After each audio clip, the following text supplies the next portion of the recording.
The Sound Off Podcast. The show about podcast and broadcast. Starts now. Why did you ever want to get into this? What else? Like really, since I was a kid, it was like, I'm going to do this one way or the other. And basically like, I can't do anything else. I'm clumsy. I can't draw. Not very good at math. So this. So what was the radio show, or was it something else that told you you wanted to do this? It was 1980s era Energy 1200 in Ottawa, and Robert W. Knight was the DJ. What year was that? Early 80s? Late 80s, early Cool. 90s.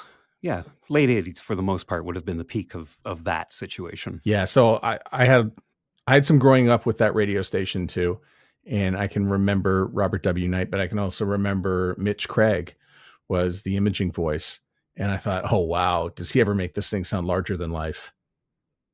Yeah. I didn't realize it at the time, but like I just loved the way Robert just made the whole show happen. And I kind of realized, like, once I went to broadcast school, oh, that's an op. That's cool, but that's not a career mostly. Like I just wanted to make it all happen. And I guess somehow that translates to program director, doesn't it? Yeah, I think it does. And Just pushing the buttons from where'd a you go to different high room. school? Gloucester High School in Ottawa. Know it well. Know Oh, yeah. know that. Know the Gloucester Rangers, a few other hockey teams in the area. Yeah. Ottawa's Yeah. got a lot of cachet and celebrity in it that a lot of people don't talk about. Alanis Morissette, Matthew Perry, these sort of celebrity figures, sort of a bit of an afterthought. We don't really sort of associate them with Ottawa.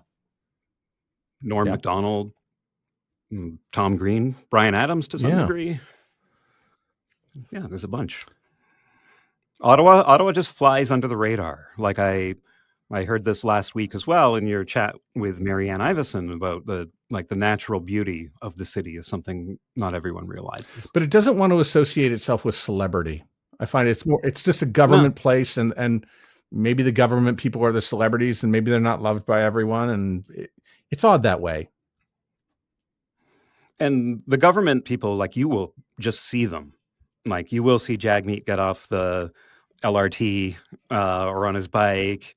You see Tom Mulcair everywhere. If you recognize politicians, you see them all the time. Where'd you do your radio school? Algonquin College, Ottawa. And then what was the first job after you graduated? The first job was before graduating. So in that time, they let you job out of a program if you got a certain number of hours in the last term of the second year. So I was a part-time op at Sports Radio 1200, The Team in Ottawa. And eventually my hours there was this wonderful split shift of opping the Jim Rome show from noon till 3. And then I came back and opped my recording of it from midnight till 3. And if you heard 1200 twice, it was Energy 1200. They abandoned the top 40. I think it was owned by Chum, and it turned into The Team, which was sports radio, and it was national. And I seem to recall Team 1200 did quite well as a sports station. Yeah, there was some fun in between in that as well. Ralco, which owned Energy 1200, briefly converted it to The Buzz, which was a mix of dance music and alternative rock, which I really enjoyed. And then Ralco launched it as OSR 1200, Ottawa Sports Radio, actually stole the Sens rights away from Chum for a year. And then Chum fixed that by buying the station and turning it into The Team. And then after that, where'd you go? Can you give me 1 second? I need water. I can hear myself. Go right ahead. Just, Help yourself.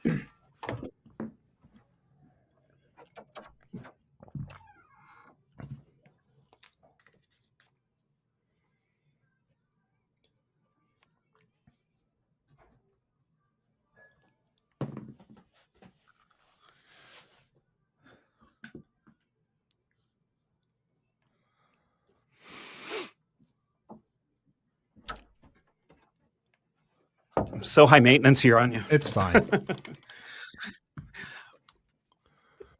Did you? Okay. I was going to ask you. Did you go to Kingston next? I did. Yeah, my first full-time job is what came after that. I was in Kingston for the launch of K-Rock 105.7 as an independent radio station owned by John Wright, where I was hired for web, which was strange because I didn't really have any of those skills, and light production. And I ended up as evening host within a few months. So web, that's an interesting job in 2001 at a radio station. It sure is. I built a placeholder website, basically with a little email box, like, we'll let you know when it's up. And I set up a stream through Live 365 from my bedroom and a Walkman that you could listen to the station. Maximum 16 people, I think. And did you max that out like all the time? I just laughed. I just laughed to think about that today. Like, doing that at a Rogers station would be bizarre, which it is now. That web was way different then. Yeah. Then I was in charge of finding and hiring the company that eventually designed the website for us. And then, of course, in turn, you wound up on the air. That happens. Yep. They say, hey, go into the VT booth and just like practice and see if you get something good. And little did I know they were listening to that in another room, of course. And they liked me enough to put me on a little bit. And then in any market that size, a little bit, if you're competent at it, turns into a lot. So were you doing those breaks for voice tracking that was going to wind up on the air, or was it sort of an audition to be a personality and be live? Yeah, it was an audition. Like, it was voice tracking a day that it already happened. And they're just like, yeah, we'll see if we'll get you doing some other things. And yeah, started doing some weekends live, and that became 7 days a week, live weekends, and then some evenings. You didn't spend too long in Kingston, but while you're there, we were just talking about celebrity, and I think it's fun for people to hear. I mean, you and I know this, but the audience is a worldwide audience. So if I say Kingston, I'll say Tragically Hip, I'll say Doug Gilmour, I'll say Kirk Muller, I'll say the Headstones, which may not mean much to anybody, but if you watch Yellowstone, you'll know Hugh Dillon. Right. Did I miss anyone? Modern day, I guess, Glorious Sons. They've had a great few years, is getting a bit bigger. Brian Adams, we'll call him Kingston and Ottawa from his early days. You got it pretty good. Did you ever get the feeling they should have put the Hockey Hall of Fame there? Yeah. I mean, not only because of the compelling reasons for it to be there, but also like proximity to Toronto, to Montreal. Kind of the reason it was the first capital, just well positioned for that. See, all this great history about Kingston, and a great radio market too. It is. It's like any, it's having some tumultuous times, but it was really K-Rock that really shifted that market and woke it up, where John Wright was willing to spend on promotions and talent and a big voice and all that stuff. We had David Kaye in the market, like nothing had been like that ever there. And it just forced everyone's game up. And then you found your way back to Ottawa and back into that same building, right? It was the Chum building Chum. Yeah, for a full-time evening production job, making spots and back up on imaging. It was an evening shift. That building was so busy. We had 3 production studios and 6 shifts. 7 a.m. to 10 p.m. just pounding out spots. Yeah. So I know people are listening going, well, why would you need somebody to come in and do evening production? But when you've got Team 1200, that's talk, that's sports, that's a lot of promo that needs to be done. And then 580 CFRA, I believe, is there. And I mean, you want to talk about a blowtorch radio station for news. Yeah. And voices and personalities. Actually, why don't you speak to it? Actually, just did you get to meet Lowell Green? I sure did. CFRA. I mean, that's the first radio station I ever knew to be a radio station. That's what my parents had on. I heard Ken the General Grant in the morning, and it was really neat to be in that building. And at the time, people like Lowell were still there, and Steve Madeley and Michael O'Brien, all these giant voices. And, you see behind the curtain, like, oh, like Lowell's a really nice guy. He's just like lighting some flames to get calls. you kind of see the magic of it all. I remember being young enough to listen to that station and say, I don't know what this guy's talking about, but it sounds really, really super important. And he's an important guy. Yes.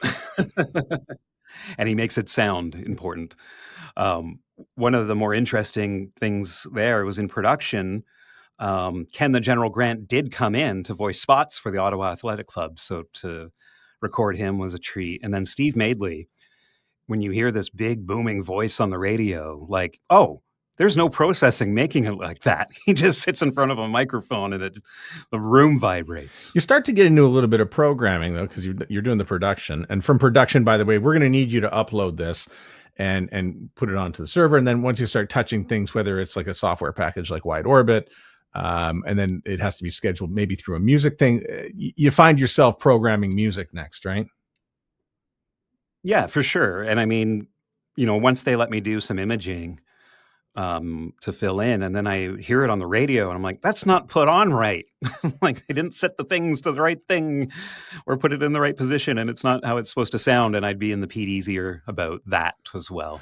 So, and interesting you bring that up, because, we talked earlier about Mitch Craig at 1200, and now you've got your ear on the imaging, and what you're referring to is at the end of time markers and things like that, for sure. Even positioning of something, like that's supposed to go into the fast song at the top or whatever, and it wasn't going that way, and all my work is wasted. Hey, smarty pants, you know so much. Why don't you sit down here at Music Master or RCS Selector, and why don't you start programming this?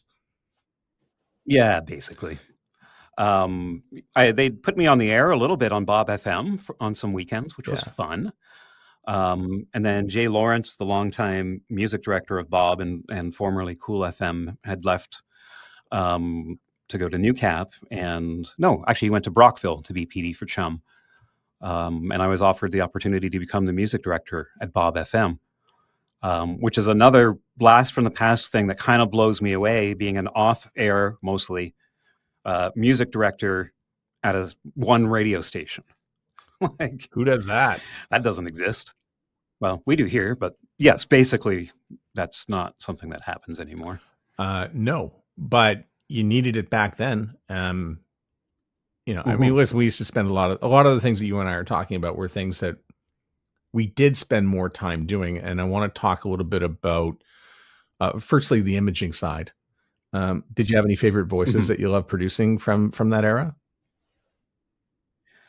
Oh boy. Yes. Chris Corley, when I got the chance to produce with him on Cool FM, was really, really awesome. And then on Bob for a while, we used Al Chalk, who is one of the big movie voices, especially for like horror movies and stuff like that. And I'd never worked with a voice that sounded quite like that. And he was a great guy as well. He was in Ottawa for something else and came by the station, brought us out for beers. It was fun. And people recognize the voice as Al Chalk? I think so. I mean, I don't know if they'd name him specifically, but as the movie trailer guy, which we played up, like we had promos written like movie trailers and stuff like that. And that was, the previous voice had been more Goofy Bob. So it made a difference. Yeah, you need to evolve. Like when you have a special imaging voice, you need to evolve it. And I remember with one radio station, it was a jazz station actually, I said, let's go get Isaac Hayes. That worked. Yeah, nice. That's a good one. But the next part I wanted to talk to you about was writing. And can you speak a little bit, because I know you do this today, and I know you got a long history doing this, and that's writing promos, writing this sort of stuff.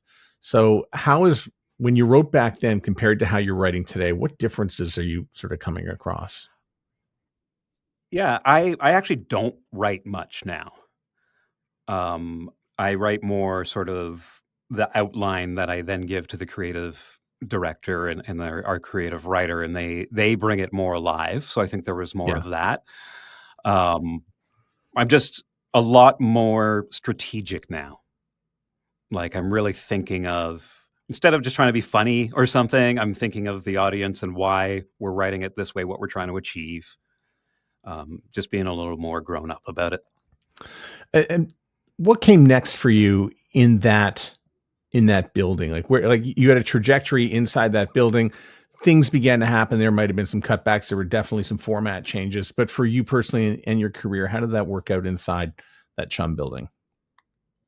Yeah, really, really well. So from being MD of Bob, I moved into the APD position for both FMs. So Magic 100 and Bob. And we were going through a modernization on Magic at the time. We brought Chris Corley on board for that station, who'd been off cool for a couple of years since it was Bob. And just like everyone was doing, just heating up the format a little, maybe a little too much at the time. But that's when Katy Perry, Rihanna, early Taylor Swift, like all this stuff was just really mass appeal at the same time. So that's what we leaned on for that. I have a small piece of Chris Corley with me here in the studio, actually. And that's this script. So my scripts, this is 14-point double space, all caps. Who else do you know who wants it 14-point double space, all caps? I don't know. Chris Corley. That was his thing. Yeah. Unbelievable. Yes. And you know, he passed away a few years ago, but I remember once he recorded a session for me and there was a clock ticking in the background. And I said, "Hey, Chris, your voice system, there's a clock ticking in the background. Can we get a revoice?" And he said, "No." Okay.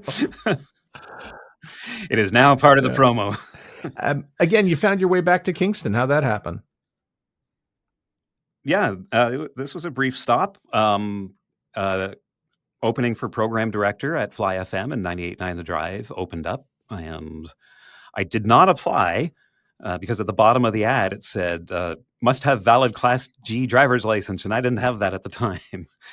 And I actually got approached by the PD in Ottawa, my PD at the time, saying, "Why didn't you apply for that?" And then they expedited me into that role, and I got to spend a wonderful 10 months in Kingston at Fly FM and What's The Drive. a Class G? Full driver's license. So you didn't have one in Ottawa?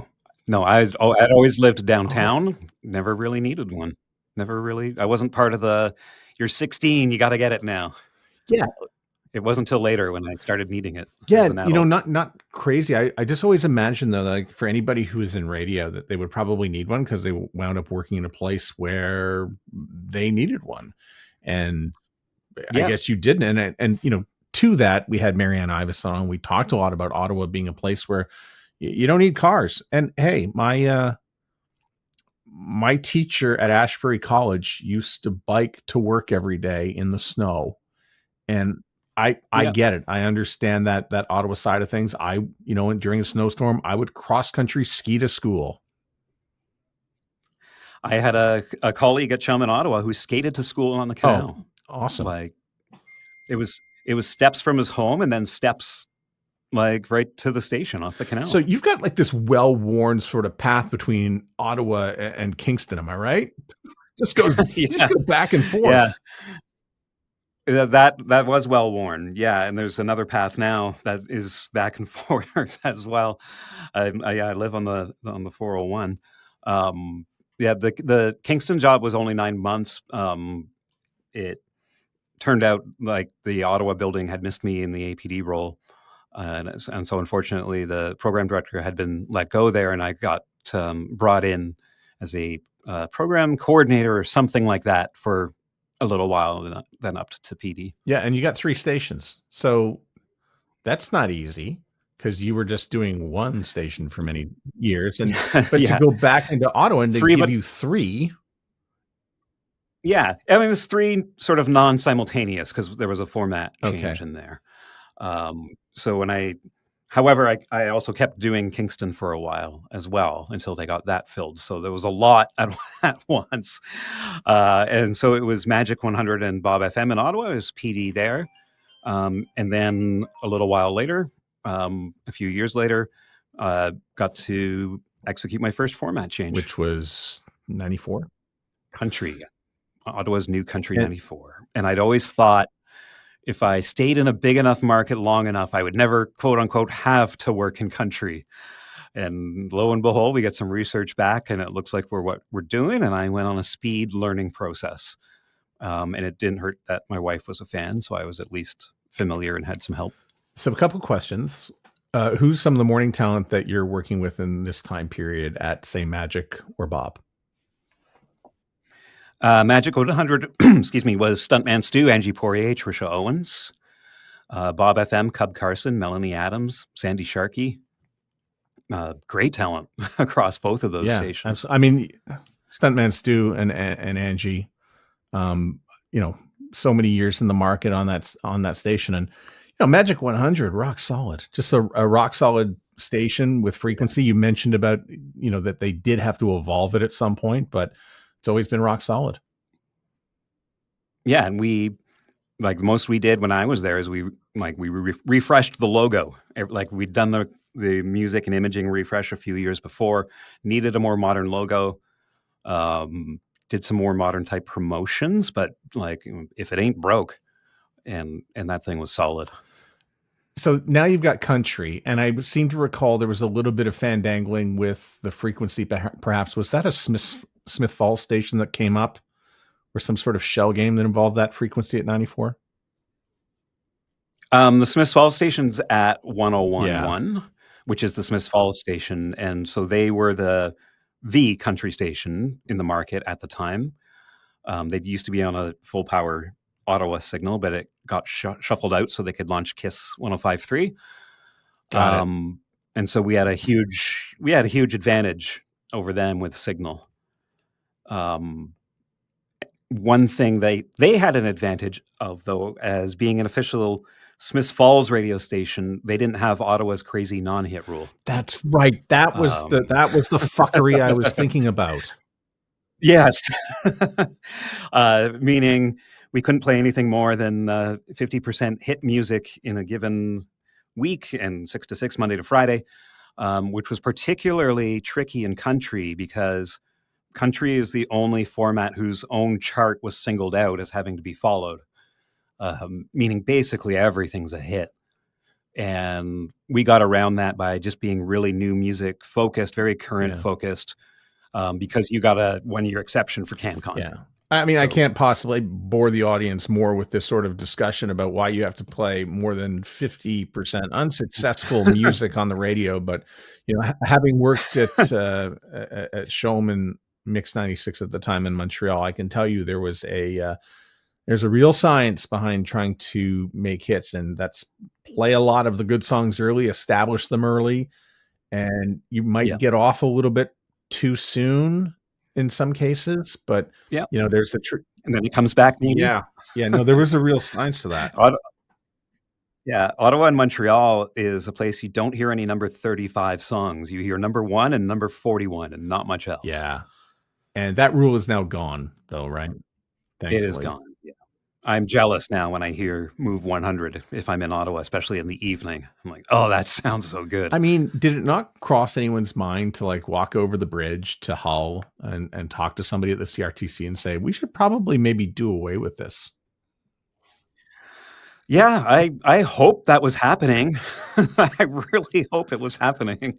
It was a real political hot potato because they were afraid that the pushback on that would be French stations not having to play as much French music, and that would be a massive problem. In the end, that didn't happen. And just in case anybody was wondering what Francophone stations are up to, they don't even bother to play any music. They just fill it with talk and personalities and people and successful personalities. That's how they get around it, by not having to play the French music. Yeah, it works. That's a double-edged success thing right there. Like they're doing it because they have to. If you play less music in the morning, like 2 or 3 songs, they can be all English and hits, and then you can stack it all up in the other times. But it also has just created that star system of hosts. That maybe they did it out of necessity of not wanting to play a whole bunch of music, but darn, it worked in other ways. Now, if you need to go back to Kingston, and I think you do, is that the 416? Is it the 416 south to the 401? How do you get there? That's Ottawa to Right. Kingston. Okay. Yeah, yeah. Generally, I'm a train guy though. Oh, I like to not pay attention to anything. I like to listen to a podcast, read a book, have a meal, have a drink, is the train station still sit down back. on Alta Vista? It is. And There's a second one in Barhaven now as okay, well. so you take that train. So there's an Ottawa to Kingston train. Yep. Who knew? Yeah, part of the Via Rail, Quebec City, Windsor corridor. Yeah. You see, these are memories for me because I loved to take the train back then. I used to be able to go downtown Montreal to downtown Toronto. I wouldn't even have to put a coat on. And I could, just show up to work with no coat. It was fantastic. We did, like, my wife and I did so many Montreal trips from Ottawa. It was cheap and took no time. You could do a day trip if you didn't want to stay over. Unfortunately, the train has gotten a lot more expensive. Like everything has, but even more so. Like Thanksgiving from Toronto, going home to my parents in Ottawa, it was less expensive to fly Yeah. than it would have been to take the train. And that's unfortunate. Mm-hmm.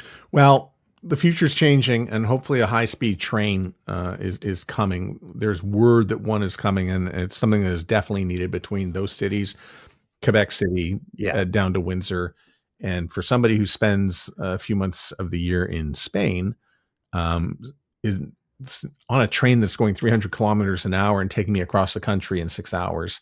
I'm for this. Thumbs up to this. Yeah. And you want to talk about induced demand, like the number of people who would use such a thing and what it would open up, the possibilities of commuting from places like a Kingston or a Peterborough, if it happened to go that way, is huge. You found your way back to Kingston, though, but you went to work for Rogers. Is that right? Yeah. So I was fired once in my life, and that was from Bell Media in Ottawa in 2015. Congratulations. Yeah, it was fine. Ended up being a bit of a blessing in the end. And so that was in the spring of 2015. Got a nice little summer off, and then got a job at Rogers Kingston at the end of August that year as program director for K-Rock 105.7, Country 93.5, and sort of Kiss 102.7, which is their technically border station that's based in New York State. Cape Vincent, so do you have New to York play State. any CanCon on that station? You don't have to. By law, Rogers wanted us to because they didn't want it to look like if the rule went away, we would all go to zero. So we played a fair amount. I didn't really track it because I didn't have to. But the one time I did track it, because we built in however many percentage, 20, I think.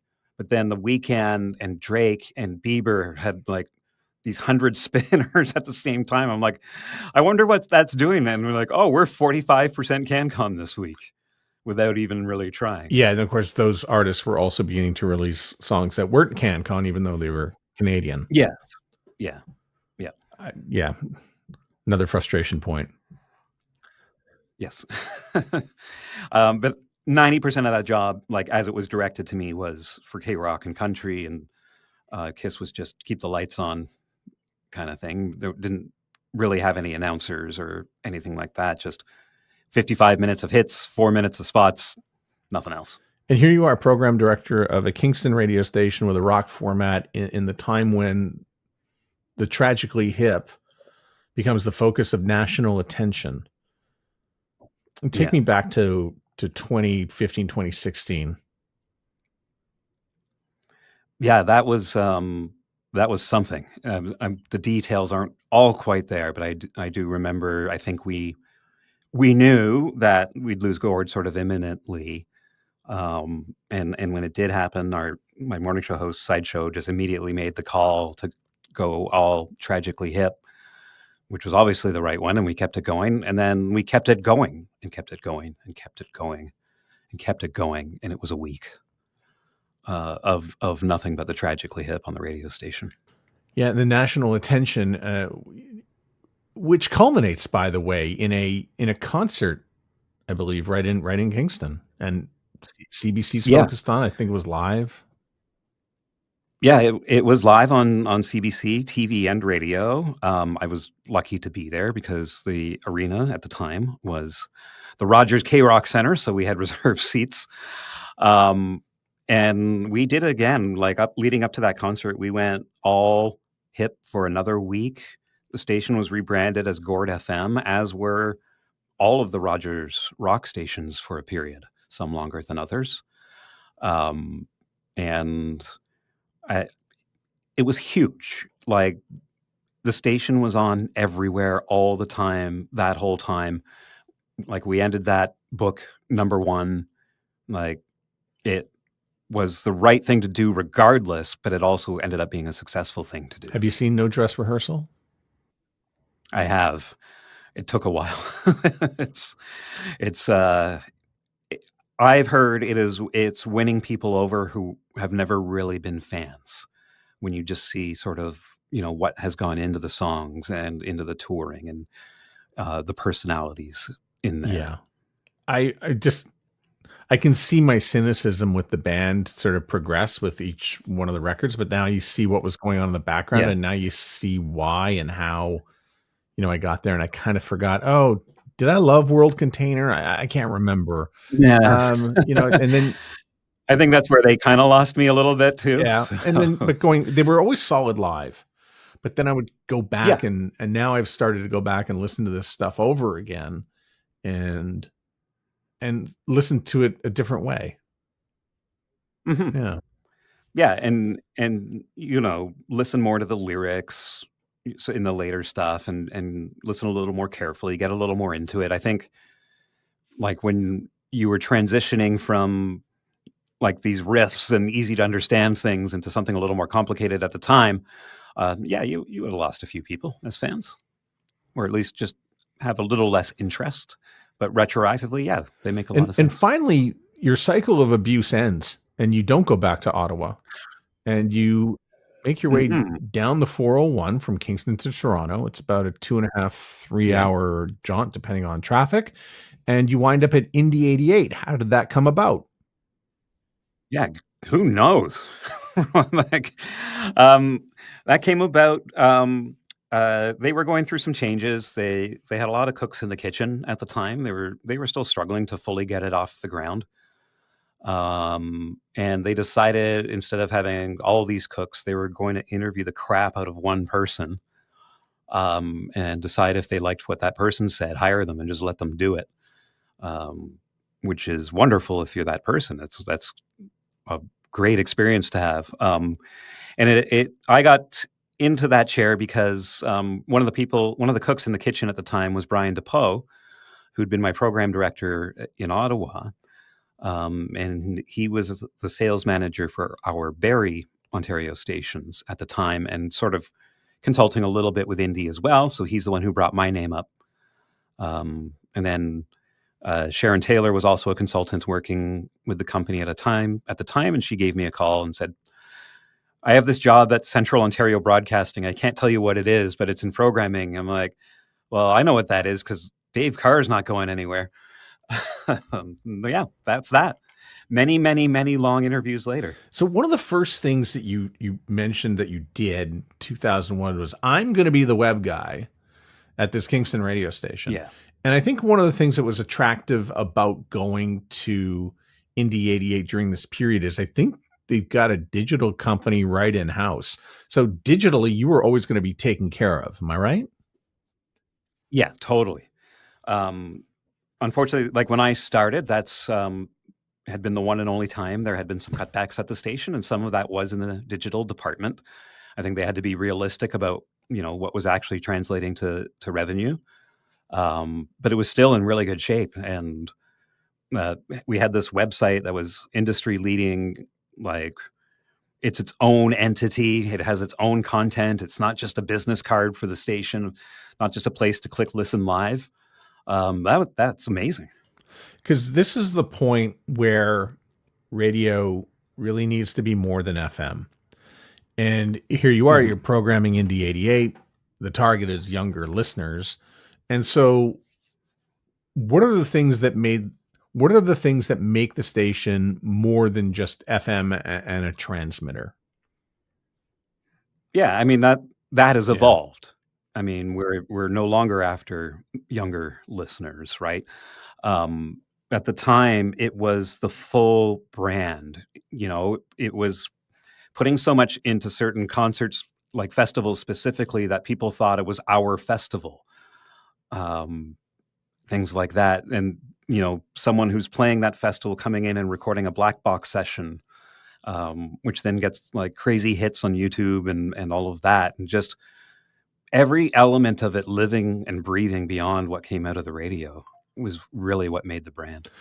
So I just heard you say a second ago, it's like, well, it's not just younger listeners that we're after. We also want to hear, we also want older listeners to be listening. And I think that's probably a Yeah. reasonable thing for any radio brand to do these days, because I mean, music is timeless more than ever, right?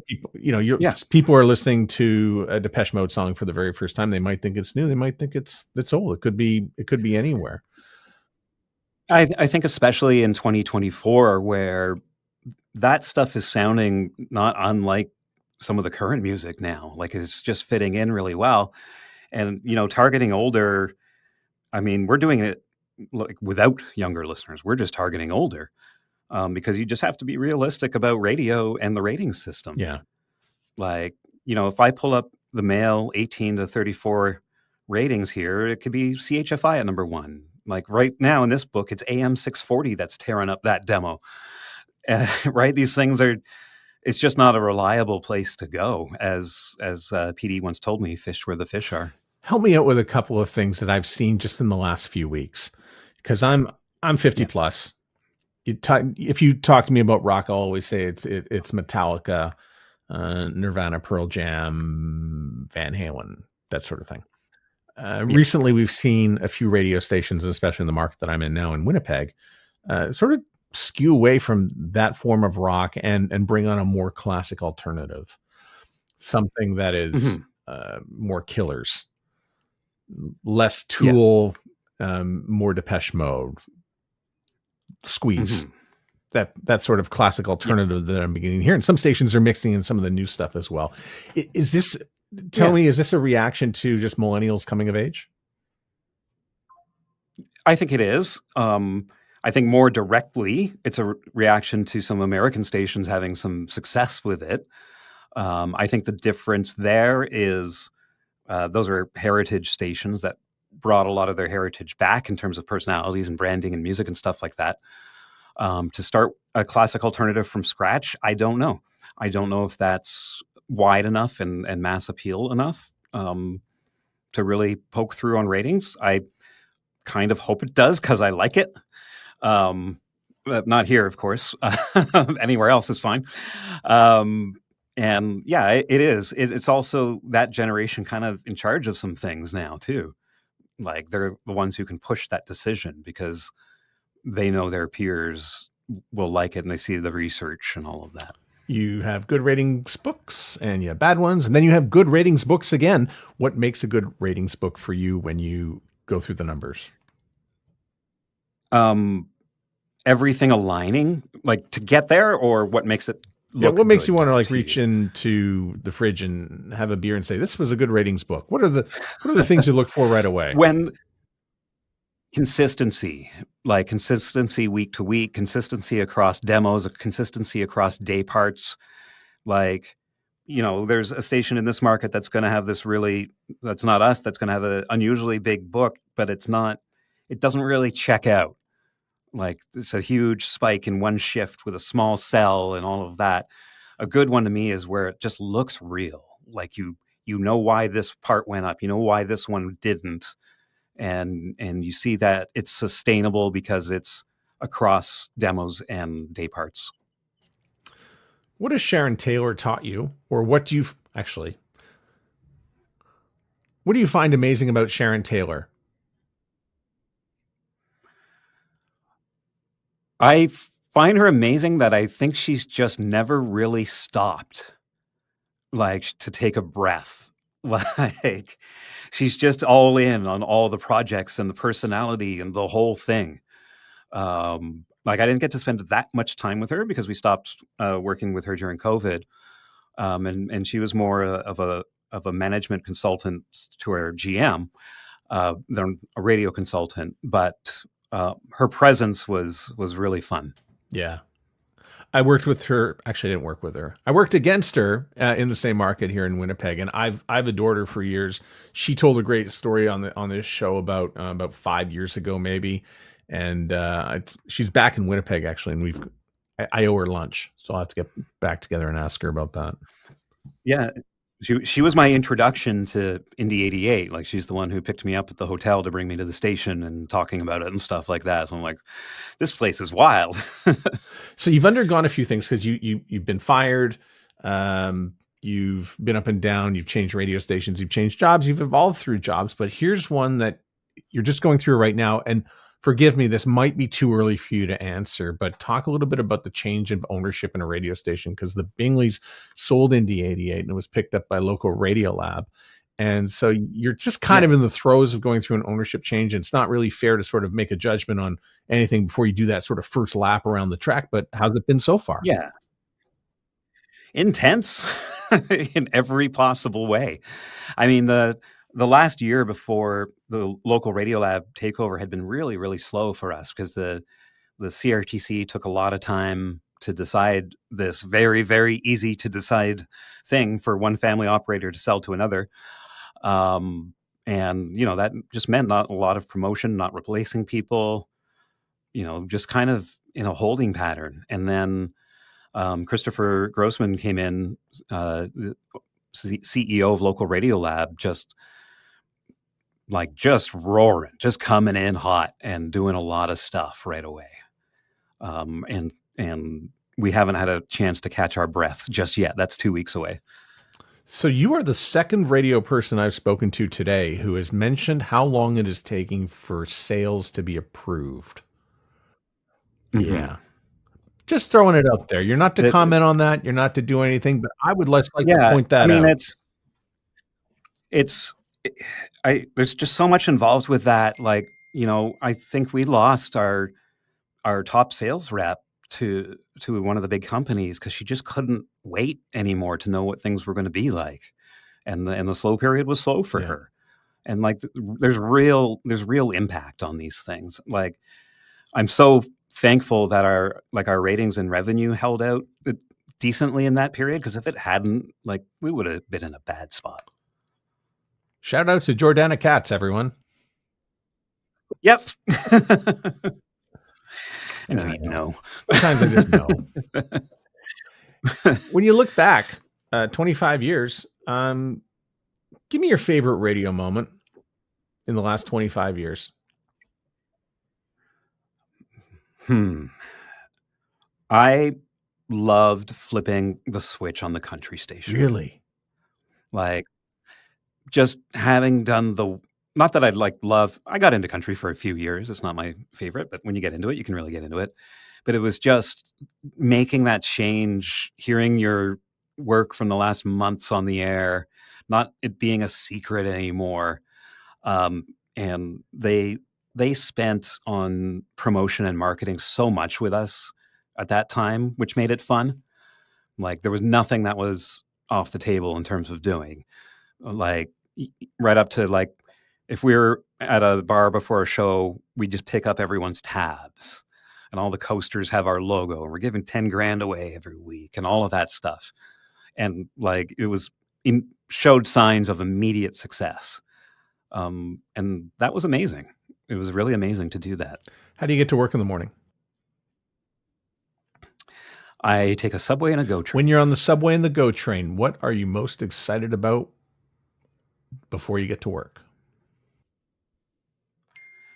Now that's a whole different set of things, right? It's lately I'm really excited about opening the dailies, the daily ratings, because we're in a really good spot, and that's been exciting. But it's just to get started, to start talking to the morning show, to do all that routine stuff, because everyone's all in at the moment and having fun. Like, it's really fun right now.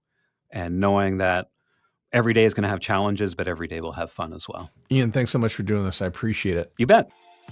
The Sound Off Podcast is written and hosted by Matt Kundle. Produced by Evan Serminski. Edited by Chloe Emo Lane. Social media by Aiden Glassy. Another great creation from the Sound Off Media Company. There's always more at soundoffpodcast.com.